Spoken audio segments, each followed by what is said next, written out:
Vocês sabiam que a NASA está tentando colonizar as luas de Júpiter? Não é Europa ou Ganimedes, é Calisto. Olá, pessoal! Hoje vamos dar uma olhada mais detalhada na lua Calisto, que desperta nossa curiosidade. Essa lua, a terceira maior do Sistema Solar, certamente merece a nossa atenção. Isso porque o que podemos encontrar lá... Bem, o que exatamente há em Calisto? Se você assistir ao nosso vídeo, vai entender perfeitamente tudo isso. Pessoal, esse é o nosso canal Pipa. E eu sou o Deluca. Então, hora da gente começar.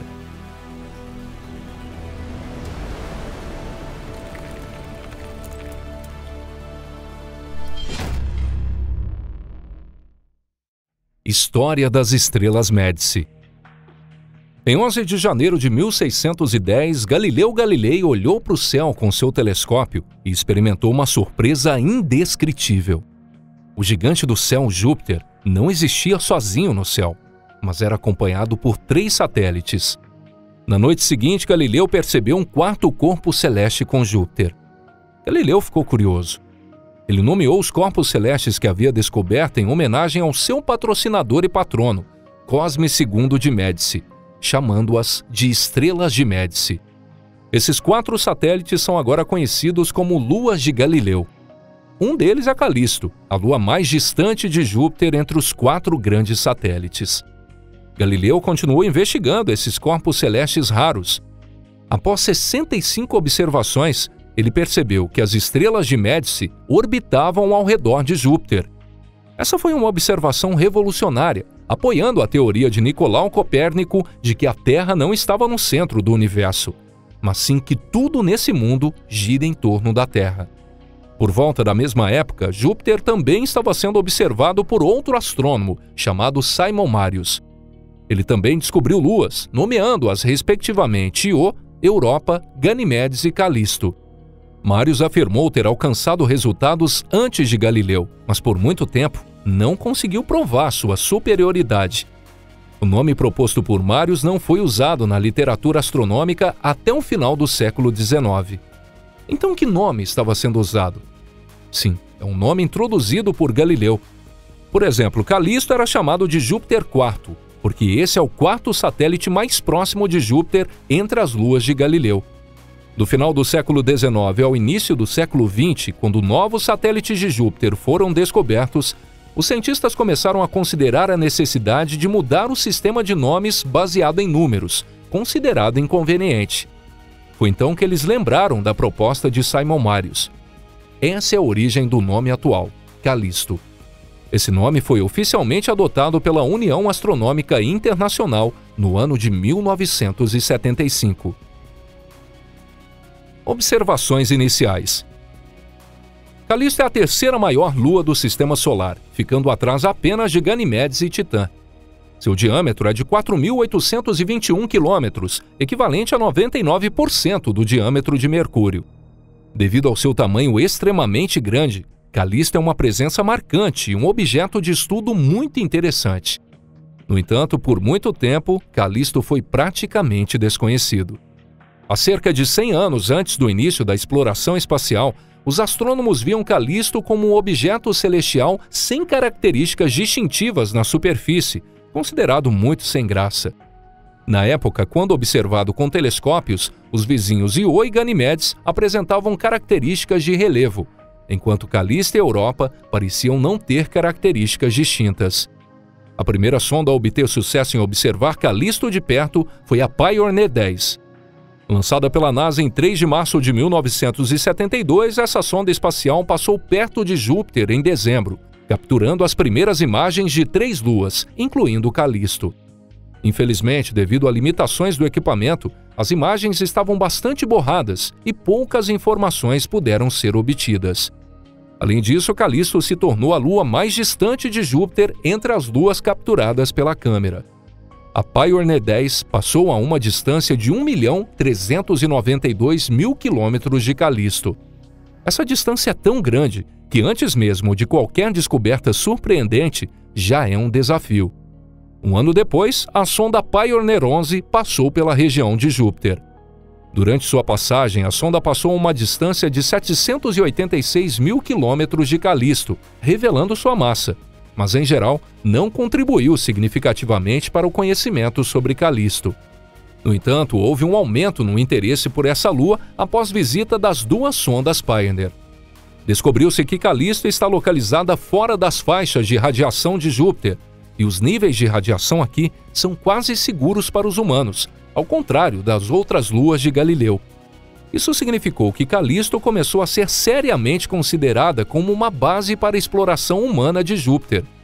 As próximas imagens de Calisto foram capturadas em 1979 por duas sondas Voyager, quando elas passaram por perto. Novas fotografias levantaram o véu da falta de características distintivas, adicionando uma base potencial para o uso da humanidade. Além disso, descobriu-se que Calisto está coberto por crateras de impacto. A sonda Voyager 1 fotografou a maior cratera do Sistema Solar. Essa cratera foi nomeada Valhalla, em referência ao palácio lendário visitado pelos guerreiros escandinavos mortos em batalha. A cratera tem uma região central brilhante com um diâmetro de 360 quilômetros, cercada por anéis concêntricos. Essa estrutura em anel tem um diâmetro total de 3.800 quilômetros. Como essas anomalias geológicas foram formadas? De acordo com cientistas, acredita-se que a cratera Valhalla tenha sido formada devido a um impacto de um grande corpo celeste colidindo com Calisto.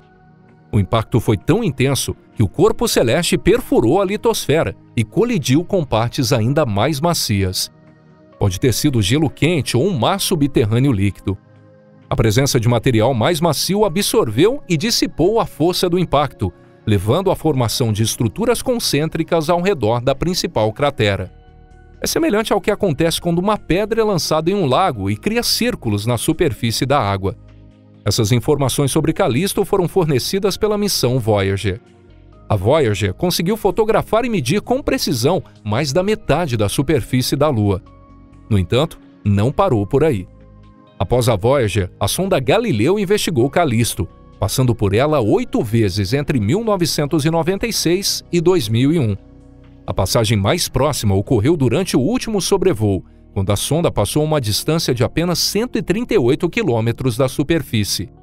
Em 2000, a sonda Cassini fez uma visita a essa área e capturou imagens infravermelhas de Calisto. E 7 anos depois, também foi registrada pela câmera da sonda New Horizons. O que foi descoberto? Cientistas começaram com pequenas informações, como as fotos desfocadas tiradas pela Pioneer, e descobriram um mundo misterioso de Calisto. Eles descobriram que Calisto está coberto por uma grande quantidade de crateras, formadas por colisões com cometas e asteroides. Nas imagens da Voyager, além de Valhalla, foram encontradas estruturas anelares semelhantes, como a de Linda, com um diâmetro de 840 quilômetros, e Asgard, ainda maior, com um diâmetro de 1.400 quilômetros. Em 2000, uma estrutura chamada Utgard, com 600 quilômetros de diâmetro, foi descoberta dentro de Asgard. No entanto, não eram apenas as estruturas anelares que apareciam nas imagens. Em Calisto podem ser observadas dezenas de crateras com diâmetros de até 200 metros. Entre elas, há também cadeias de crateras. Talvez essas crateras, semelhantes a matrioscas, escondam muitas outras estruturas interessantes que exigem uma investigação mais detalhada. Por exemplo, a cadeia de crateras Gomu apresenta marcas de colisões de corpos celestes em uma extensão de 342 quilômetros. Parece que esse corpo celeste colidiu tangencialmente com Calisto, fragmentando-se em várias partes e deixando essas estranhas marcas. Também são observadas manchas brancas, fácula, em Calisto. Essas são pequenas manchas brilhantes observadas na superfície escura da Lua. A maior delas é Confácula, com um diâmetro de 390 quilômetros. Acredita-se que tenha se formado como resultado de um impacto de asteroide que afrouxou a crosta de gelo. A propósito, quando falamos em crosta de gelo e água, há uma história interessante. Estudos sobre a densidade média de Calisto sugerem que é altamente provável a existência de um oceano de água salgada a uma profundidade de mais de 100 quilômetros abaixo da superfície. Os cientistas acreditam que há uma forte possibilidade de existir vida lá. Eles dizem que micro-organismos adaptados à água salgada, conhecidos como halófilos, podem habitar lá, mas os pesquisadores estimam que a probabilidade de encontrar algum tipo de vida em Calisto é menor do que em Europa. E a razão para isso é simples. Isso se deve ao fato de que o fluxo de calor do interior da Lua é muito baixo. Pessoal, e com isso nós encerramos o nosso vídeo de hoje. Obrigado a todos por assistirem. Se pudermos enviar uma missão de exploração a Calisto, é natural que eventualmente encontremos vida lá. Acredita-se que a Lua de Galileu mais distante de Júpiter seja o local ideal para a colonização devido à baixa radiação, à presença de água e à estabilidade geológica. Como não há vulcões ou placas litosféricas nessa Lua, os futuros colonos poderão obter uma base sólida aqui. Em 2003, a NASA investigou seriamente Calisto como um local promissor para estabelecer uma base. E na década de 2040, foi sugerido que seria possível instalar uma estação de produção de combustível de foguete aqui para futuras explorações no Sistema Solar. Claro, é questionável se isso será realizado em breve, mas e se der certo? O que vocês acham? Vocês acreditam na colonização de Calisto? Por favor, escrevam seus comentários aqui abaixo. Além disso, se vocês gostaram desse vídeo, ficaríamos muito felizes se deixassem um like e compartilhassem em suas redes sociais. Muito obrigado. Então, hora da gente se despedir por um curto período de tempo. E nos vemos em breve aqui no nosso canal. Um forte abraço e até lá. Tchau, tchau.